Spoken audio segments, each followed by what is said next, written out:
ئێرە شاری ئورمێیە، یەکێک لە شارە گەورەکانی ئێران، پایتەختی پارێزگای ئازەربایجانی باکووری ڕۆژئاوا. ساڵی 1309 هەتاوی بەرامبەر بە 22 ڕەشەمەی 1930 زاینی. ئەو ڕۆژەیە کەوا گەورەترین دەستکەوتی کورد تێیدا هاتەدی کە کەسایەتێکی گەورەی ناوداری کورد لەدایک دەبێت، کە ناوی عەبدوڕەحمانی قاسملوویە.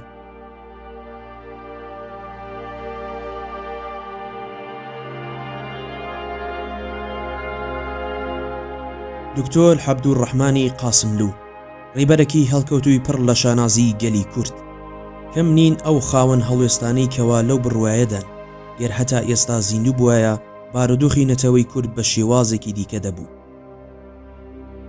دکتۆر قاسملوو حیزبی دموکراتی کوردستانی ئێرانی لە قۆناغێکی مێژووی زۆر هەستیار بە بیر و ئەندیشەی گەشەخوازانی خۆی ڕێبەری کرد. شەڕی سارد، دنیای دووجەمسەری، 8 ساڵ شەڕی نێوان ئێران و عێراق، تێکەڵچوونی دوو ئایدۆلۆژی گەورەی سەدەی 20م، هێژمۆنی ئایدۆلۆژی پەناخوازی کۆمونیستی لە ناوچە و ڕوخانی ڕژیمی پاشایەتی. تایبەتمەندەکانی سەردەمێکن کە دکتۆر قاسملوو وزوتنەوەی میلی دموکراتێکی نەتەوەی کوردی ڕێبەری دەکرد.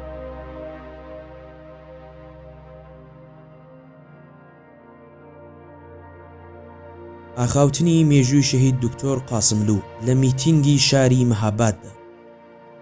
هاو نیشتمانانی بەرز، میوانانی خۆشەویست، خەڵکی بە شەرەف و شۆڕژێری مەهاباد، هاوڕێیانی خەباتگێر، ڕێگام بدەن بە ناوی کۆمیتەی ناوەندی حیزبی دموکراتی کوردستانی ئێرانەوە بەخێر هاتنێکی گەرمتان لێ بکەم بە بەختیاری و دڵخۆشی خۆم و هاوڕێیانم لە پێک هاتنی ئەم کۆبوونەوە مەزن و مێژوویە دەرببڕم.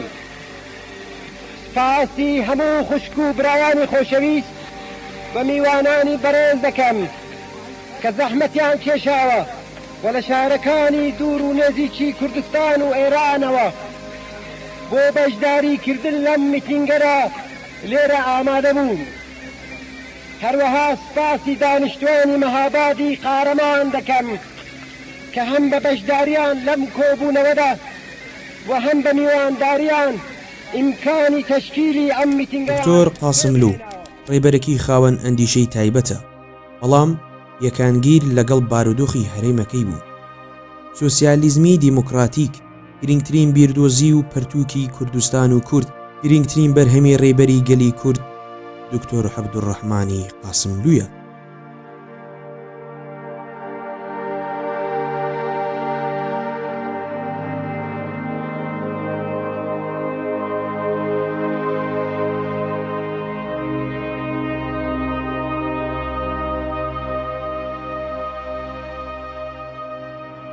دکتۆر عەبدوڕەحمان قاسملوو لە سەردەمی مێرمەنداڵیدا. عەبدوڕەحمان قاسملوو لە شەوی یەڵدای ساڵی 1309 هەتاوی بەرامبەر لەگەڵ 22 ڕەشەمەی 1930 زاینی لە بنەماڵەیەکی مڵکداری دەوڵەمەند و لە یەکێک لە گوندەکانی سەر بە شاری ورمێ چاوی بە ژیان هەڵێنا. قۆناغەکانی خوێندنی سەرەتایی و ناوەندی لە شاری ورمێ و پاشان لە تاران کۆتایی پێهێنا. هێشتا مێرمەنداڵێک بوو کە لەگەڵ پرسە سیاسیەکان ئاشنا بوو، بیری ئازادی خوازانە لە زێنیدا سەری هەڵدا. دکتۆر قاسملوو لەم پەیوەندیە لە پەرتووکی 40 ساڵ خەبات لە پێناو ئازادی لە لاپەڕەی 62 و 61 پاش باسکردن سەبارەت بە سەردانی 30 کەس لە داژداران و بەرپرسانی خێڵە کوردەکان بۆ باکو لەسەر بانگێشتی دەوڵەتی سۆڤیەت دەنووسێت. هەرچەندە من ئەو کات تەمەنم 11 ساڵ بوو، بەڵام هەروەک زۆربەی منداڵانی ئەو کات سیاسەت سەرنجی ڕاکێشام. باوکی من یەکێک لە ئەندامەکانی ئەو هەیئەتە بوو. لە بیرمە کاتێک باوکم لە باکوو گەڕایەوە چەند فەردە قەند و تفەنگێکی تاپڕی لەگەڵ خۆی هێنابوو. وا دیار بوو کە ڕووسیەکان قەند و تفەنگیان وەکو دیاری بە تێکڕای ئەندامانی هەیئەتدا بوو. بەتایبەت قەند بایەخی زۆر بوو، چونکە لەو سەردەمە لە ئێراندا گران بوو و دەست نەدەکەوت. ئەو کارە بۆ من زۆر سەرسوورهێنەر بوو. لە بنەماڵەی ئێمەدا براکانم ئامۆزاکانم کە لە من گەورەتر بوون باسییان لەوە دەکرد کە باوکم هاوڕێ لەگەڵ چەند کەسی دیکە چۆتە باکوو هەتا ماف و ئازادی کوردەکان وەربگرن. هەر بۆیە ڕاشکاوانە لە باوکم پرسی ئەدی مافی کوردان چی لێ هات؟ سەرەتای چالاکی سیاسی دکتۆر عەبدوڕەحمان قاسملوو. عەبدوڕەحمان قاسملوو لە ساڵی 1324 هەتاوی چالاکیە سیاسیەکانی خۆی بە دامەزراندنی یەکێتی لاوانی دموکراتی کوردستان لە شاری ورمێ دەست پێ کرد. لە ساڵی 1325 هەتاوی کۆماری کوردستان لە مەهاباد ڕووخا. هەر بۆیە عەبدوڕەحمان قاسملوو بۆ درێژەدان بە خوێندن چووە تاران و لە ساڵی 1327 چووە پاریس پایتەختی وڵاتی فەڕەنسا. گەشتنی دکتۆر عەبدوڕەحمان قاسملوو هاوکات بوو لەگەڵ تەقەکردن لە شا لە دانیشگای تاران 15 ڕێبەندانی 1327 هەتاوی کە بووە هۆی لە ناوچوونی ئازادیە دیموکراتیەکان لە سەرانسەری ئێران. بەم بۆنەیەوە کۆبوونەوەیەکی بەربڵاو لەلایەن خوێندکارانی ئێرانی لە پاریس بەڕێوە چوو کە تێیدا دکتۆر عەبدوڕەحمان قاسملوو لە دژی شا ئاخاوتنێکی توندی پێشکەش کرد و لە ئاکامدا خوێندکاران نامەیەکی ناڕەزایەتیان بۆ حەمەڕەزا شا نارد. دکتۆر عەبدوڕەحمانی قاسملوو خوێندکارێکی ئازادی خواست. ئاخاوتنەکانی دکتۆر عەبدوڕەحمانی قاسملوو بووە هۆی گوشاری باڵوسخانەی ئێران لە پاریس و بۆ سەر حکوومەتی ئەو وڵاتە. هەر بۆیە دکتۆر عەبدوڕەحمانی قاسملوو بە ناچار پارێسی بەجێهێشت و بورسەی ئێرانی یەکەتی نێودەوڵەتی خوێندکاران چووە شاری پراگی پایتەختی وڵاتی چیکۆسلۆڤاکی. لەو ماوەیدا کەوا لە فەڕەنسا بوو بە هاوکاری چەند خوێندکارێکی دیکەی کورد ئەنجومەنی خوێندکارانی کوردیان لە ئوروپادا دامەزرات. لەو ماوەیدا کە لە پراگ خەریکی خوێندن بوو لە یەکەتی نێودەوڵەتی خوێندکاران چالاکی دەنووت. ساڵی 1330 بە نوێنەرایەتی خوێندکارانی ئێرانی لە دووهەمین کۆنگرەی ئەو ڕێکخراوە لە شاری پراگدا بەشداری دەکرد گەڕانەوە بۆ ئێران و ڕوخانی دەوڵەتی موسەدیق. گەلێک ئازادی بوێ دەبێت نرخی ئەو ئازادیەش بدە. هیچ میلەتێک بەبێ زەحمەت و تێکۆشان بەبێ فیداکاری بەبێ بەختکردنی ڕۆڵە بە نرخەکانی خۆی بە ئازادی نەگەیشتووە. لە ساڵی 1331 لە سەردەمی حکوومەتی میلیز موسەدیق دکتۆر عەبدوڕەحمانی قاسملوو پاش ئەوەی لە زانینگەی پراگ توانی لیسانسی زانستە کۆمەڵایەتی و سیاسەکان وەربگرێت گەڕایەوە ئێران. لەو کاتەدا لە نێوان دوو حیزبی دموکراتی کوردستانی ئێران و حیزبی تودەی ئێران یەکەتی تەشکیلاتی بوونی هەبوو. دکتۆر قاسملوو پاش 6 مانگ چالاکی لە تارانەوە گەڕایەوە بۆ مەهاباد و لێوەدا بەرپرسارەتی حیزبی خۆی لە ئەستۆ گرت.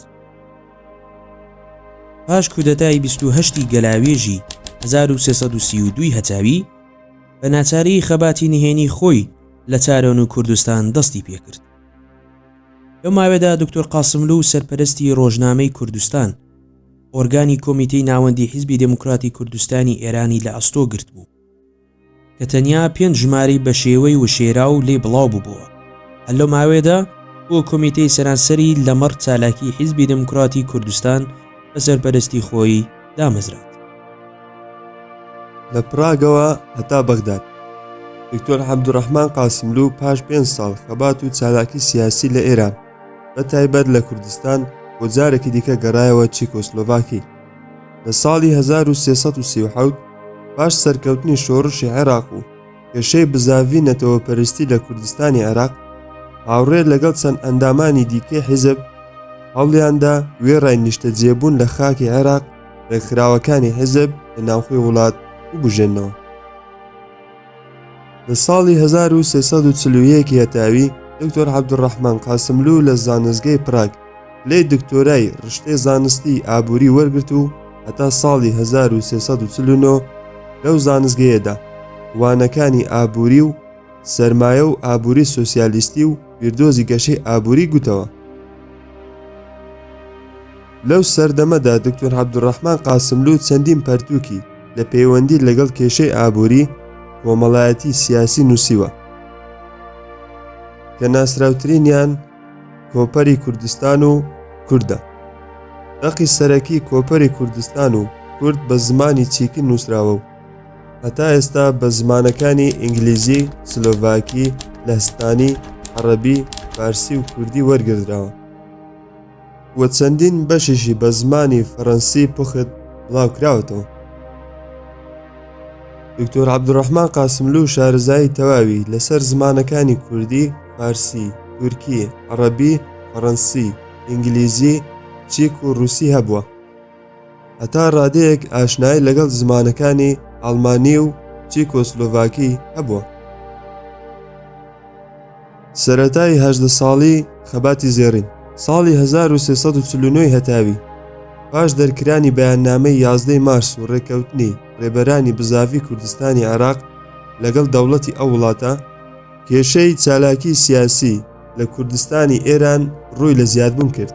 لەم نێوانەدا دکتۆر عەبدوڕەحمان قاسملوو لە ئەوروپا گەڕایەوە و بە هاوڕێتی چەند ئەندامێکی حیزبی بەرپرسیارەتی بژانەوەی ڕێکخراوەکانی حیزبی دموکراتی کوردستانی ئێرانی لە ئەستۆ گرت. لە کۆنفرانسی سێیەمی حیزب کە لە جۆزەردانی 1350 هەتاوی بەڕێوە چوو، دکتۆر عەبدوڕەحمان قاسملوو وەکو ئەندامی کۆمیتەی ناوەندی حیزبی دموکراتی کوردستانی ئێران هەڵبژێردرا و پاش ئەوەی لە تێکڕای کۆنگرەکانی حیزب وەکو سکرتێر هەڵبژێردراوە. دکتۆر عەبدوڕەحمان قاسملوو بۆ 18 ساڵ وەکو ڕێبەرێکی لێهاتوو کارامە بەرپرسیارەتی یەکەمی ئیدارەی حیزبی ڕێبەری کرد.